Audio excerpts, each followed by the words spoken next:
Buenas tardes, maestro, compañeros. Nosotros vamos a explicar el tema de la relación agua-bosque y la delimitación de zonas prioritarias para pago de servicios ambientales hidrológicos en la cuenca del río Gavilanes, en Coatepec, Veracruz. Nuestro equipo está confirmado por Sergio Javier Rodríguez Mejía y su servidor Jesús Omar Mesino González.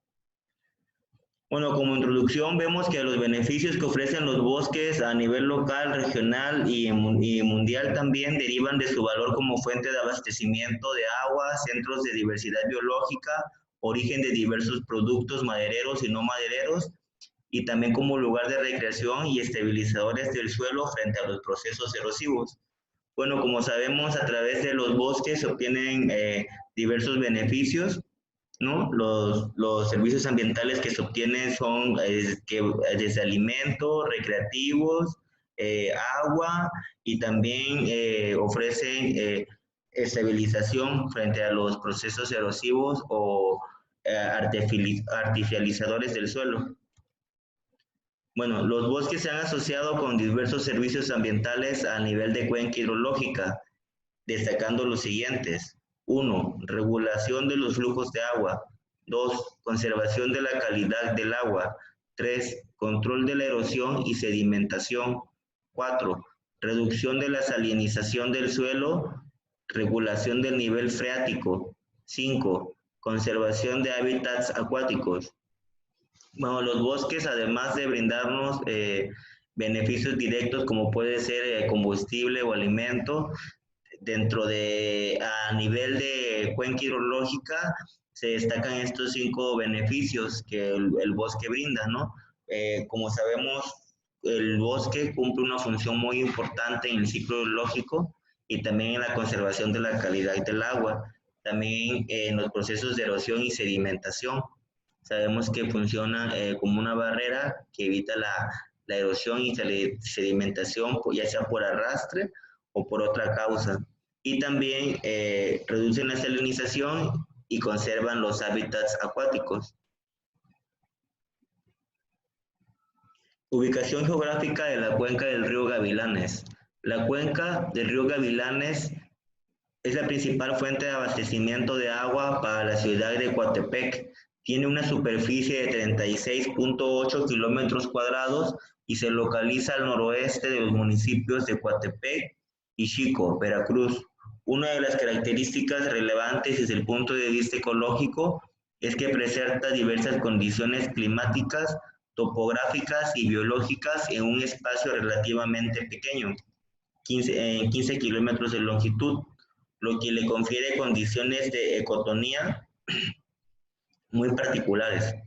Bueno, esta cuenca se localiza en el estado de Veracruz, en los municipios de Coatepec y Xico, y como vemos, esta cuenca no es muy grande, y además de eso, en 15 kilómetros de esta cuenca presenta condiciones ecológicas, climáticas y topográficas muy particulares. Ahí en esta cuenca se presenta diversos, se presenta endemismo y también se presenta el bosque mesófilo de montaña, ¿no? O bosque de neblina. Así que esta cuenca juega un papel muy importante tanto para el abastecimiento como para los servicios ambientales y también los beneficios ambientales a nivel cuenca que se dan ahí. También dice que se dan condiciones de ecotonía muy particulares, es decir, que en esos 15 kilómetros de longitud va a haber condiciones únicas en plantas y animales. Una de las características relevantes desde el punto de vista ecológico es que presenta diversas condiciones climáticas, topográficas y biológicos en un espacio relativamente pequeño. Como lo comentamos, que en ese espacio se dan diversas condiciones que propician ecotonía. La variación altitudinal va de 1970 metros con altura mínima y máxima de 1180 metros y 2960 metros. Se presentan 3 tipos de climáticos: el semicálido húmedo, templado húmedo y semifrío húmedo. Es una cuenca alta caracterizada por una densa red de drenaje en la que predominan los escurrimientos temporales y efímeros de primer y segundo orden. Los remanentes de bosque son de encino y bosque mesófilo de montaña. Estos son algunos datos respecto a la ubicación y a algunas condiciones topográficas de la cuenca, ¿no? Esta cuenca dice que se caracteriza porque es una densa red de drenaje en la que predominan los escurrimientos temporales y efímeros, es decir, los escurrimientos que se dan cuando es la temporada de lluvia. Y dice que los remanentes de bosques son de pino encino y bosque mesófilo de montaña. Son tres tipos de bosques muy importantes para servicios ambientales a nivel cuenca. También dice que las condiciones socioeconómicas de marginación que predominan en la zona han provocado prácticas de uso del suelo incompatibles con la conservación de los bosques y el recurso agua, por lo que en la actualidad la cuenca ha visto reducida su capacidad forestal, su superficie forestal drásticamente debido a la tala de árboles para venta de madera y a la posterior introducción de procesos productivos ganaderos y agrícolas de bajo rendimiento en zonas inadecuadas para estas actividades. El estudio socioeconómico que se realizó en este lugar es que es una zona donde predomina mucho la marginación y la pobreza. Además de esto, de que las personas siguen practicando prácticas incompatibles con la conservación de los bosques y del suelo, también del agua. Así que la superficie forestal de la cuenca se ha visto drásticamente reducida, principalmente por la tala de bosques para venta de madera y posteriormente en la cuenca se vio un cambio de uso de suelo por la introducción de procesos productivos ganaderos y agrícolas de bajo rendimiento, señalan, para zonas inadecuadas en estas actividades. Es decir, que la cuenca tiene superficie con una alta densidad vegetal y se ha visto modificada o reducida por ese tipo de actividades que las personas, debido a la marginación o al rezago, se ven en la necesidad de implementarlas, ¿no?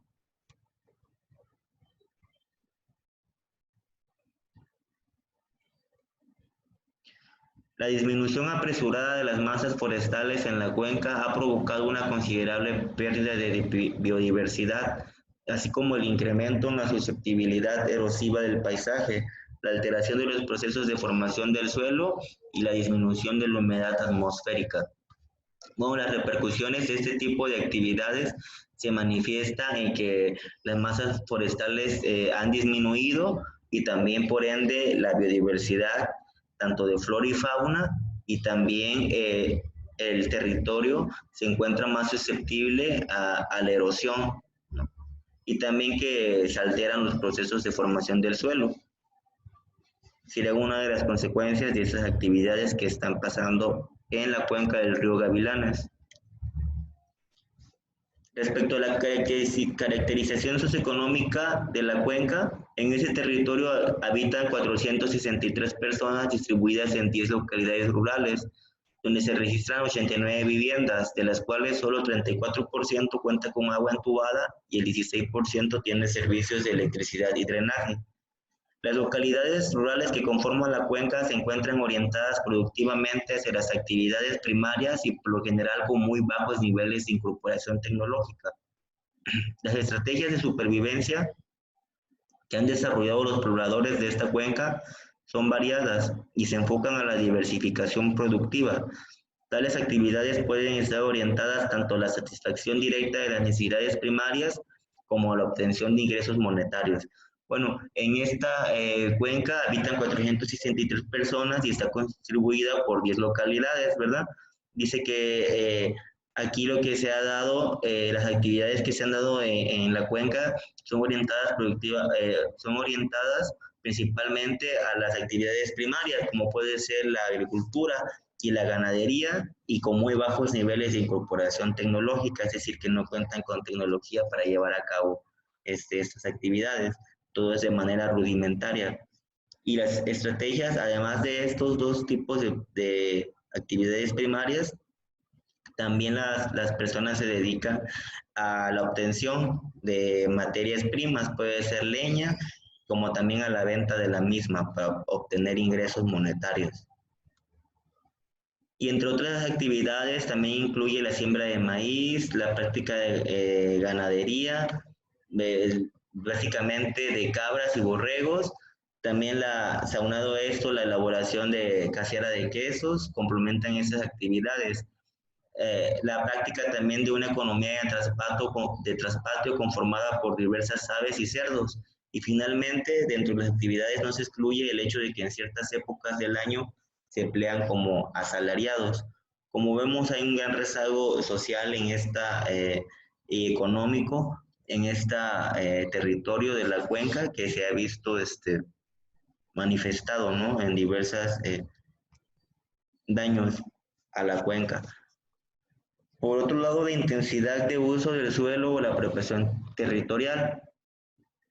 Bueno, en este estudio, la intensidad de apropiación territorial es un indicador cualitativo que refleja la suma de los impactos que un paisaje sufre debido al grado de artificialización del uso y a la cantidad de usos distintos que se dan en una unidad de paisaje.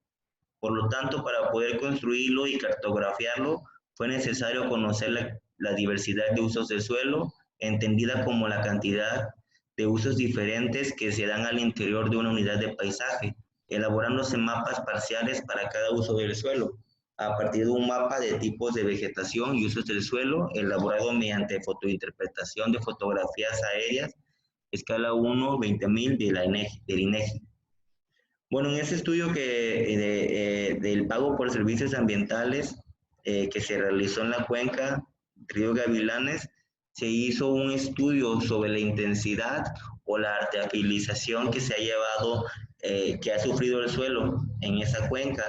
La artificialización del suelo es un concepto que hace referencia a los cambios que se dan en el área en un área específica, en ese caso sería en el área de la cuenca, para llevar a cabo modificaciones antrópicas, ¿no? Puede ser como la construcción de viviendas o la modificación para llevar a cabo ahí o instalar un sistema productivo.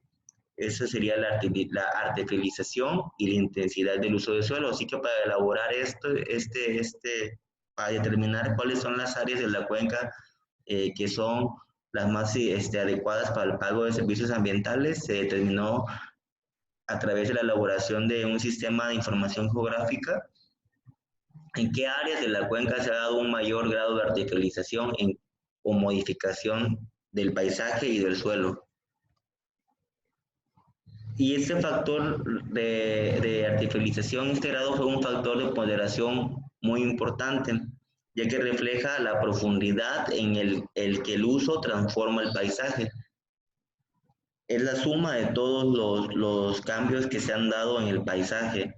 Y para esto se construyó un modelo geográfico de máxima probabilidad de aparición para cada uso del suelo, el cual se basa en la vegetación y la pendiente, como se ejemplifica en la siguiente tabla para el uso ganadero bovino.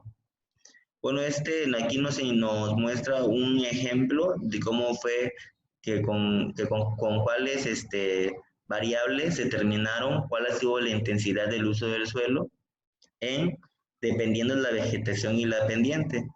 Por un lado vemos que también se realizaron ese mismo modelo y se le otorgó una ponderación a cada tipo de vegetación, como fue bosque denso de pino encino, bosque ralo de pino encino, acagual denso de bosque de pino encino, etc. Y también se elaboraron tablas para determinar modelos para los usos del suelo en ganadero ovino, caprino, agrícola temporal, agrícola cafetal, uso maderable y extracción de tierra, entre otras. Intensidad de uso del suelo o apropiación territorial. Aquí se revisaron los resultados obtenidos observando que una unidad de paisaje pueden producirse múltiples usos de suelo y aún así el paisaje puede mantener cierta naturalidad en su estructura, mientras que en otros sucede que por sus características excluyentes se presenta solamente uno o dos usos del suelo. El ejemplo más claro es la ganadería extensiva.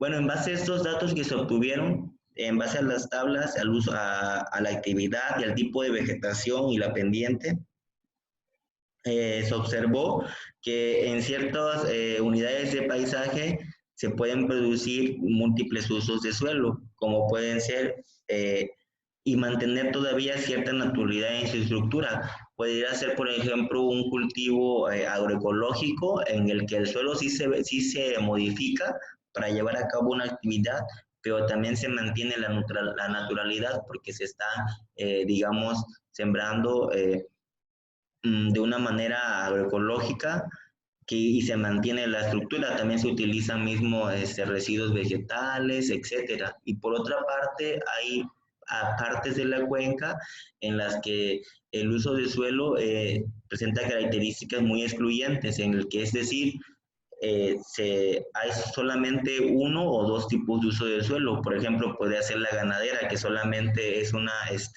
actividad que excluye, es decir, se modifica por completo el paisaje para poder tener el ganado, ¿no?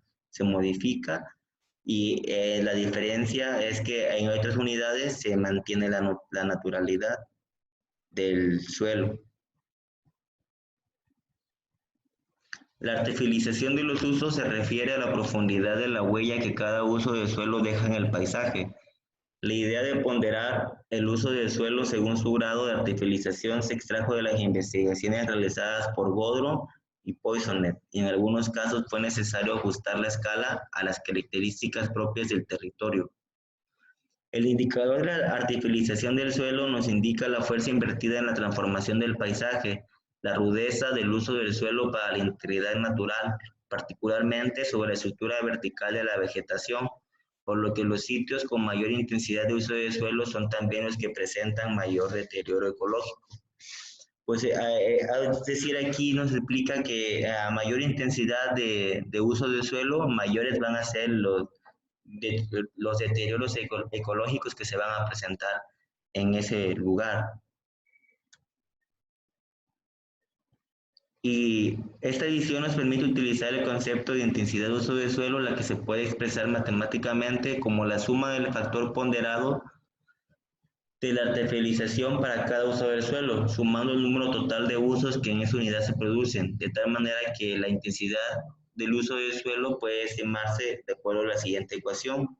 Bueno, donde use es intensidad del uso del suelo y se multiplica el uso del suelo del tipo 1 por el factor ponderado de la artificialización para el uso del suelo del tipo 1 para obtener el total de usos de suelo que se llevan a cabo en la unidad. Le cedo la palabra a mi compañero Sergio, que nos va a explicar cómo se obtuvieron los datos del balance hidrológico en la cuenca. Y bueno, compañeros, a continuación veremos lo que es el balance hidrológico de la cuenca del río Gavilanes.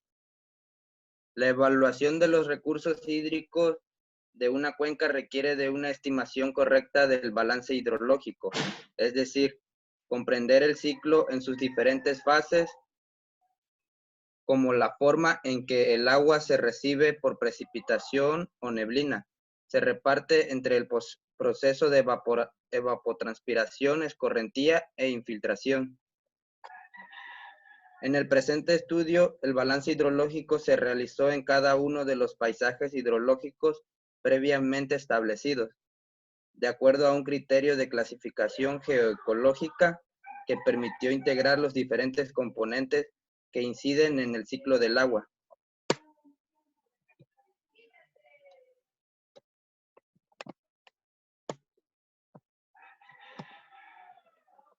Bueno, a continuación veremos lo que es la precipitación horizontal. Nos dice que este parámetro, considerado como el agua en forma de niebla que ingresa al sistema por condensación al entrar en contacto con la vegetación, adquiere importancia en aquellos paisajes cubiertos con masas boscosas y con la frecuencia de días con neblina. Se asumió que por cada día de neblina son captados un promedio de 11 milímetros de agua, realizado el cálculo, y en el caso particular del área de estudio, esto corresponde aproximadamente al 17% de la precipitación vertical o pluviométrica total. lo que coincide con los estimados más recientes hechos para bosque mesófilo de la montaña en latitudes tropicales y subtropicales.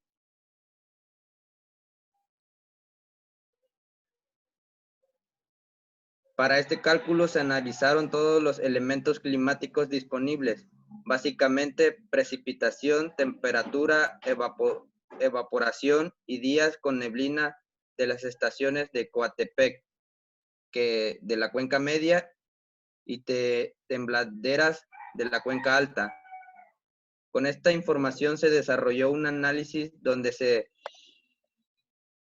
relacionan los días de neblina con la altitud y los diferentes tipos de vegetación.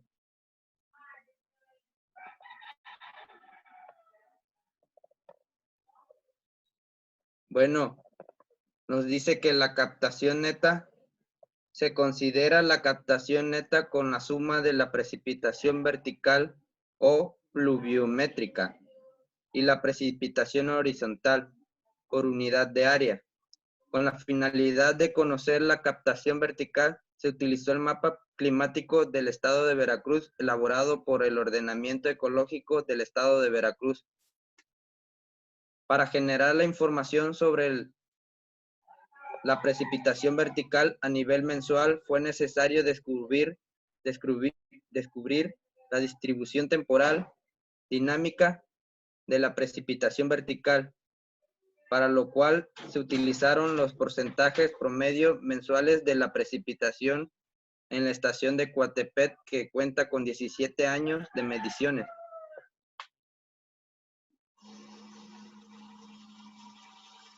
Bueno, y a continuación veremos lo que es la evapotranspiración potencial. Dice que de los 17 índices de evapotranspiración consultados y probados, el que finalmente se aplicó a este balance hidrológico fue el de Blaney-Kraile en 1984 en Shuttleworth de 1993, debido a las características de la información disponible cuya ecuación se expresa así, donde EBP es igual a 2.54 kF, lo cual EBP es igual a evapotranspiración potencial, K es igual a coeficiente que depende de la vegetación, F es igual a la suma de pH por TF entre 100, y pH es igual a porcentaje de horas sol al día para cada mes, y TF es igual a temperatura promedio mensual en grados Fahrenheit.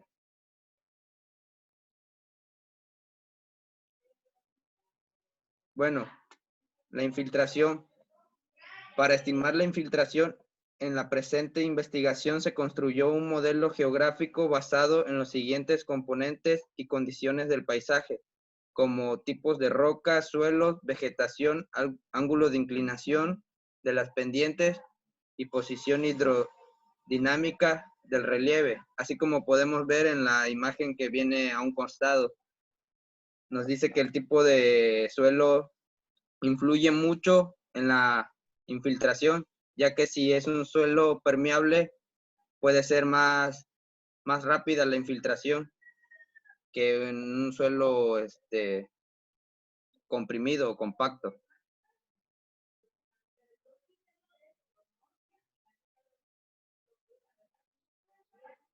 Y a continuación, pues aquí veremos una tabla de los modelos teóricos de mínima infiltración. Aquí podemos ver los tipos de vegetación, los factores que influyen en la infiltración, como el tipo de vegetación, ángulo de la pendiente, hidrodinámica de la relieve, el tipo de roca y el tipo de suelo. Bueno, nos dice que como resultado del balance hidrológico se estimaron los volúmenes acumulados de agua en cada uno de los procesos dentro de la cuenca del río Gavilanes, obteniéndose los siguientes valores. La captación neta fueron 8.4 millones de metros cúbicos. Es decir, que la captación neta fue la que más acumuló. Después nos sigue la evapotranspiración, ya que esa fue la que menos acumuló, con un promedio de 7.13 millones de metros cúbicos. A continuación veremos la infiltración con 35.53 millones de metros cúbicos y el escurrimiento con 37.74 millones de metros cúbicos. Esos fueron los datos que tuvimos a través de estos parámetros.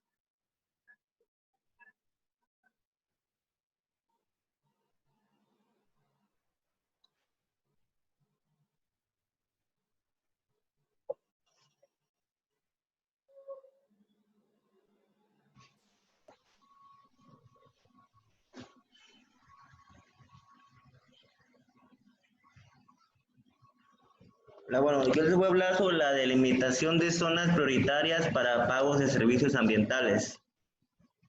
Para desarrollar este objetivo, en primer lugar, se estableció la premisa teórica del modelo, la cual asume que las zonas prioritarias para ser beneficiadas por este pago deben ofrecer altos o muy altos beneficios hídricos, ya sea por su aporte al escurrimiento superficial o a las aguas subterráneas, y además estar sujetas a un alto o muy alto riesgo de sufrir una modificación en el uso del suelo, es decir, una remoción de su cubierta forestal.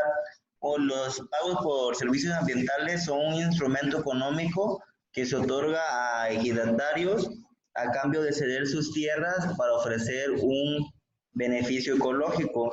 En este caso se determinó que las zonas beneficiadas con este pago serían aquellas que ofrecen altos beneficios hídricos y además de eso estar sujetas a un alto o muy contenido riesgo de sufrir una modificación en el uso del suelo.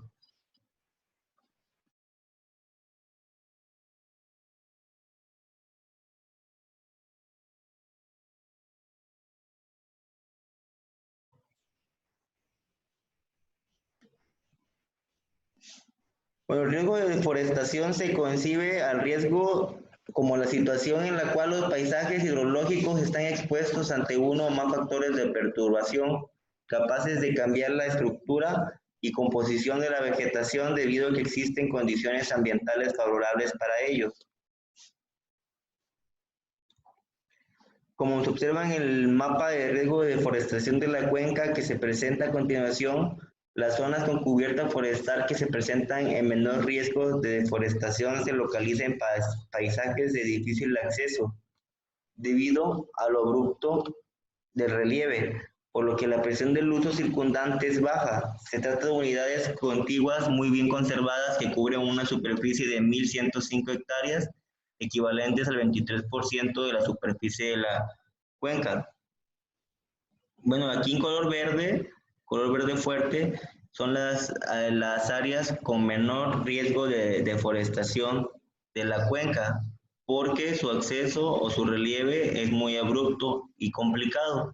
Y contrario a las zonas de muy bajo riesgo de deforestación, se encuentran las zonas con muy alto riesgo de deforestación en color naranja, alto y muy alto en color rojo. Son zonas que ya se está realizando una modificación o una artificialización del uso del suelo ahí y por ende están más en riesgo de deforestación. Por su parte, las zonas con alto y muy alto riesgo de deforestación abarcan un total de 440 hectáreas que constituyen el 12% del total y se trata de masas forestales en grave riesgo de ser sustituida por otras. Se caracterizan por una composición heterogénea donde predominan los acahuales densos y ralos de bosque mesófilo de montaña y proporciones significativas de bosque mesófilo denso, bosque de pino-encino y acahuales ralos de pino-encino.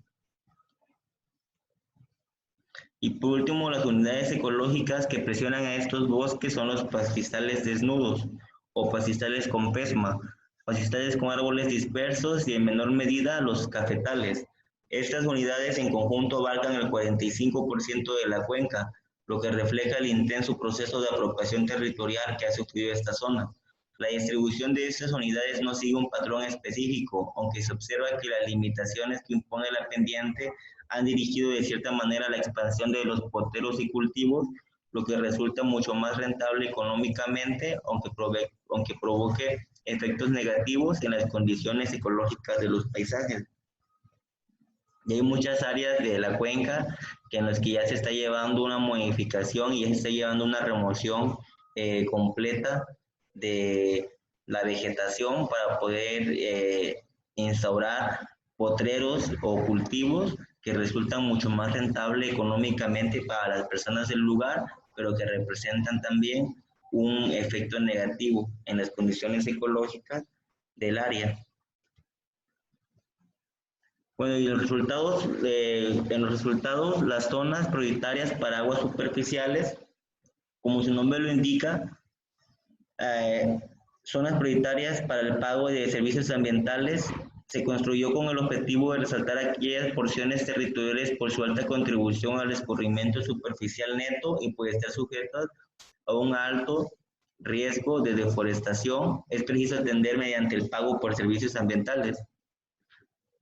Otro de las variables que se determinó cuáles eran las zonas de la cuenca que serían aptas para entrar en el pago por servicios ambientales son aquellas que presentan una mayor cantidad de aguas superficiales o que contribuyen más al escurrimiento superficial neto. Entonces, como podemos ver, en color morado, se encuentran las zonas con una alta prioridad por su escurrimiento superficial y también en color rosa las zonas con media prioridad por su escurrimiento neto. Y por último, en color blanco, las zonas con una baja prioridad. Puede ser que ya se haya llevado aquí una remoción de vegetación o haya habido un cambio de uso del suelo muy fuerte que haya provoque que el escurrimiento sea muy bajo. Y en los lugares con mayor conservación de vegetación se encuentra un mayor escurrimiento. Esta metodología se enfoca en estimar y ubicar los paisajes que contribuyen a la cosecha de agua vía escurrimiento superficial, de la cual se ve beneficiada gran parte de la población urbana de Coatepec, Veracruz. Para construir este mapa se hicieron intelectuar en un sistema matricial de 5x5 clases las tipologías de los mapas de riego de deforestación y de escurrimiento superficial, agrupando las combinaciones resultantes en clase baja, media y alta prioridad. Fue la matriz de identificación que se utilizó para determinar las zonas prioritarias de pago por servicios ambientales por su escurrimiento superficial neto. Y como sabemos, el escurrimiento superficial neto de la cuenca es importante porque las personas es donde se benefician directamente del agua que escurre por los ríos. Y las zonas de alta prioridad para pagos de servicios ambientales por soporte de los escurrimientos ocupan 11% del área de la cuenca, que equivalen a 571 hectáreas, y está integrada exclusivamente por paisajes cubiertos con vegetación primaria y secundaria y se localizan en la porción central de la cuenca. La vegetación primaria y secundaria es que dice que se encuentran cubiertos por vegetación original o por alguna otra vegetación secundaria a ella, pero todavía no se presenta una remoción total o una reforestación con otro tipo de vegetación en el lugar. Y las zonas prioritarias para aguas subterráneas se llevó a cabo la misma metodología y se determinó cuáles son las zonas que ofrecen un mayor aporte o una mayor recarga al manto freático y a los acuíferos. Y también se reservó la tipología de las 5 clases para determinar las zonas de baja, media y alta prioridad para el pago de servicios ambientales por aguas subterráneas. Y en aguas subterráneas, las zonas de alta prioridad para pago de servicios ambientales aportan aproximadamente una extensión de 19% de la cuenca, que son 987 hectáreas, y la mayor parte de los remanentes del bosque se localizan en la parte central de la misma. Y por último, para determinar las zonas prioritarias por beneficios hídricos combinados, se llevó a cabo la misma metodología y se elaboró un mapa basado en un sistema matricial para determinar aquellas zonas que resultan prioritarias. Y las zonas que se establecieron de alta prioridad por sus beneficios hídricos combinados se localizan en la porción nororiental y central de la cuenca del río Gavilanes, y en todas ellas existe cubierta forestal, primaria o secundaria, de bosques de pino-encino, bosques mesófilos de montaña, principalmente localizados en la zona media de la cuenca. Por último, señalan que el pago por servicios ambientales debe orientarse en primer lugar hacia los propietarios de zonas calificadas como de alta prioridad, ya que son las áreas que brindan beneficios hídricos combinados, privilegiando a los pobladores que se encuentren viviendo bajo condiciones de alta marginación. No obstante, las zonas evaluadas como de prioridad media deberán considerarse también principalmente en su integración con proyectos que favorezcan la restauración ecológica. Bueno, aquí determina que las áreas que ofrezcan los dos tipos de beneficio combinado, tanto como aguas subterráneas o escurrimiento superficial, las dos que ofrezcan este tipo de beneficios hídricos combinados son aquellas que son las principales a las que debe ir orientado el pago de servicios ambientales. Y por otra parte, las zonas consideradas como de media prioridad deben enfocarse principalmente en proyectos que favorezcan la restauración ecológica para seguir conservando la estructura del ecosistema y también la estructura del suelo. Podría ser a través de programas de reforestación, restauración ecológica, agroecología, etcétera, en las zonas medias. Y en PCA, las zonas con alta prioridad. Bueno, como conclusiones generales, el pago por servicios ambientales es un mecanismo estratégico de desarrollo sustentable, ya que con su instrumentación se pretende asegurar la conservación de procesos naturales que benefician a las zonas, a los seres humanos. Las zonas de mayor prioridad para el pago por servicios ambientales se ubican en la parte central y alta de la cuenca, donde se concentran unidades ecológicamente conservadas, pero rodeadas por paisajes con intensos usos del suelo, situación que pone en riesgo la continuidad de los procesos hidrológicos y por tanto el abastecimiento de la ciudad. Sin embargo, también es importante mencionar el papel que juega la vegetación secundaria en el mantenimiento de la estabilidad de los procesos hidrológicos. Bueno, la mayor riqueza o las áreas de mayor conservación en esta cuenca se localizan en la parte media de la cuenca, pero rodeadas con paisajes que ya presentan un intenso uso del suelo, lo cual pone en riesgo el proceso hidrológico y el abastecimiento de agua para los habitantes de esa ciudad. Y también nos señala la importancia que tiene la vegetación secundaria en el mantenimiento de la estabilidad de los procesos hidrológicos, es decir, que si se remueve la vegetación primaria, es importante seguir reforestando para mantener una vegetación que coadyuve al proceso hidrológico. Y como resultado, como se resaltó en la fase inicial de este estudio, la característica fundamental de los poblados de esta cuenca es la pobreza, debido a su alto grado de marginación, lo cual se constituye en la principal amenaza hacia las masas forestales y por tanto hacia la sustentabilidad del recurso agua, es la pobreza. La necesidad y la falta de perspectiva conducen a los pobladores hacia la deforestación y los usos extractivos de los recursos naturales. Bueno, como se señala y como sabemos, desafortunadamente en los lugares con mayores necesidades y con mayores problemas económicos es donde se dan mayores problemas ambientales, ¿no? Debido a la falta de conocimiento o de tecnologías que se ha llevado hacia esos lugares. Uno de estos es que las personas también debido a su escaso ingreso económico, pues se ven en la necesidad de implementar sistemas de producción que a la larga se manifiesta en impactos ambientales negativos, pero que aún se presentan más que nada porque no se ha implementado como tal un plan en el que se tome en cuenta a las personas para revertir este efecto que se da en los lugares donde los servicios que aportan los bosques tienen una importancia muy grande para la conservación de los recursos hídricos. Y por nuestra parte sería todo y muchas gracias.